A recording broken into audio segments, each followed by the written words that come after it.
নমস্কার বন্ধুরা, YouTube channel উমার সংসারের আরও একটি নতুন পর্বে আপনাদের স্বাগত জানাই। আশা করি আপনারা ভালো আছেন, সুস্থ আছেন। মাঘ মাসের শুক্লা পঞ্চমী তিথিতে সরস্বতী পুজো আয়োজিত হয়। বিদ্যার দেবী রূপে মা সরস্বতীর পূজা অর্চনা করা হয়। এই দিন স্কুল কলেজ সহ সমস্ত শিক্ষা প্রতিষ্ঠান এবং অনেক বাড়িতেও সরস্বতী পুজো করা হয়। এছাড়াও পাড়ায় পাড়ায় প্যান্ডেল করে চাঁদা তুলে ছোট ছোট ছেলেমেয়েরাও সরস্বতী পুজো করে। তাই এই দিন পুরোহিতকে হাতের নাগালে পাওয়া খুবই মুশকিল। আগের থেকে বলে না রাখলে সরস্বতী পুজোর দিন পুরোহিত পেতে অনেককেই বিপাকে পড়তে হয়। তাহলে কি বাড়িতে সরস্বতী পুজোর আয়োজন করবেন না? এমনটা তো হতেই পারে না, তাই না? মনে রাখবেন, পুরোহিত ছাড়া আপনি নিজেই আপনার ঘরের সরস্বতী পুজো সম্পন্ন করতে পারেন। কিন্তু কিভাবে করবেন, তার জন্য আজকের পর্ব থেকে জেনে নিন বাড়িতে কিভাবে বা কেমন করে নিজেই করবেন সরস্বতী পুজো। সরস্বতী পুজোর জন্য কিছু বিশেষ উপাদানের প্রয়োজন হয়, যা না থাকলে কিন্তু পুজো অসম্পূর্ণ হয়। চলুন দেখে নিই সরস্বতী পুজোর উপাদানগুলি কি কি।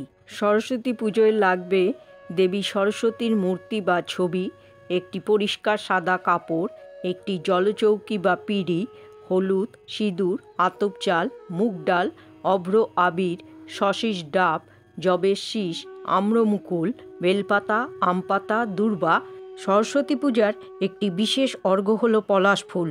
তাই পলাশ, পদ্ম, লিলি, জুঁই ফুল সহ অন্যান্য সাদা ও হলুদ রঙের ফুল এবং 5 রকমের ফল, যার মধ্যে কলা, নারকেল ও কুল অবশ্যই রাখুন।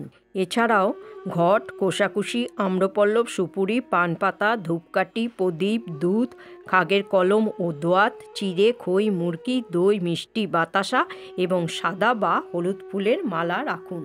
সরস্বতী পুজোর দিন সকালবেলায় ঘুম থেকে উঠে প্রথমেই স্নান ও নিত্যক্রিয়াদি সম্পন্ন করে নিন। এই দিন স্নানের জলে নিম পাতা ও তুলসী পাতা দিয়ে স্নান করুন, এতে জলের শুদ্ধিকরণ ঘটে।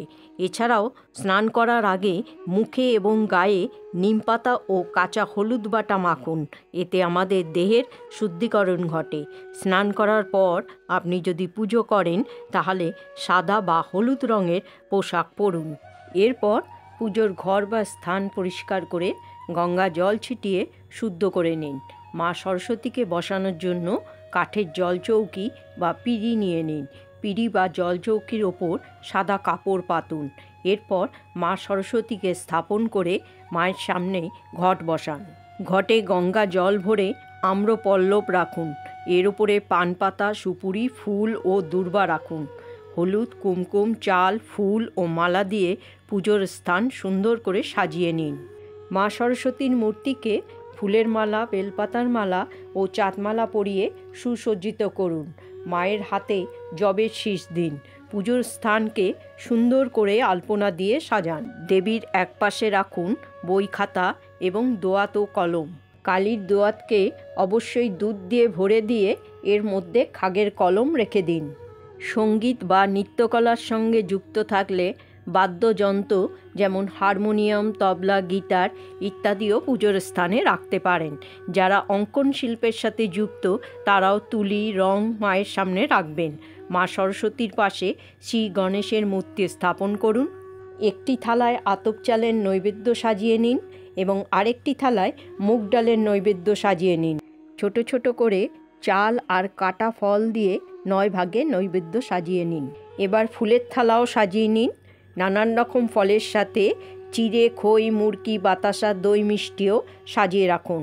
রান্না করা ভোগ যেমন খিচুড়ি, লাবড়া, চচ্চড়ি, লুচি, ছোলার ডাল, সুজি ইত্যাদিও মাকে নিবেদন করতে পারেন। এরপর ধূপ ও দীপ জ্বেলে নিন। প্রথমে ফুল ও বেলপাতা দিয়ে গণেশ বন্দনা করে পুজো আরম্ভ করুন।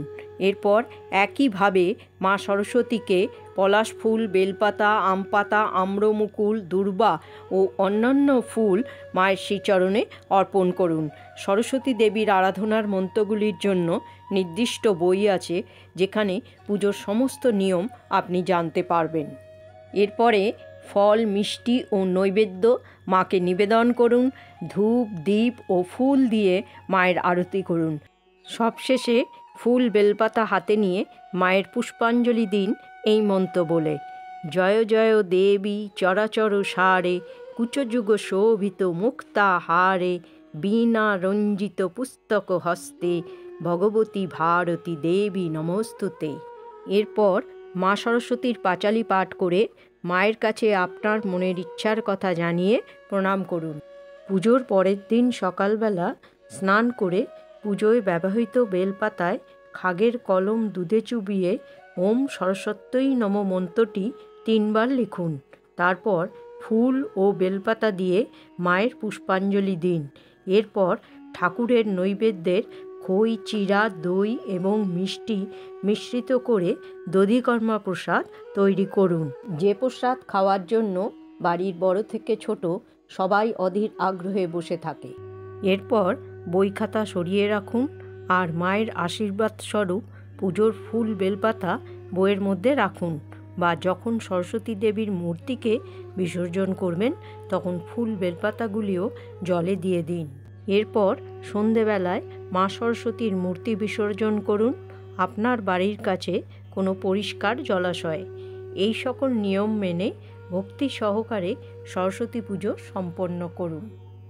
বন্ধুরা, আজকের পর্বটি এখানেই শেষ করছি। আশা করি আজকের পর্বটির থেকে আপনারা উপকৃত হয়েছেন। যদি উপকৃত হন তবে অবশ্যই লাইক, শেয়ার এবং সাবস্ক্রাইব করবেন। পরবর্তী পর্বে আবার একটি নতুন বিষয় নিয়ে আপনাদের সঙ্গে কথা হবে। ততক্ষণের জন্য জয় শ্রীকৃষ্ণ। রাধে রাধে।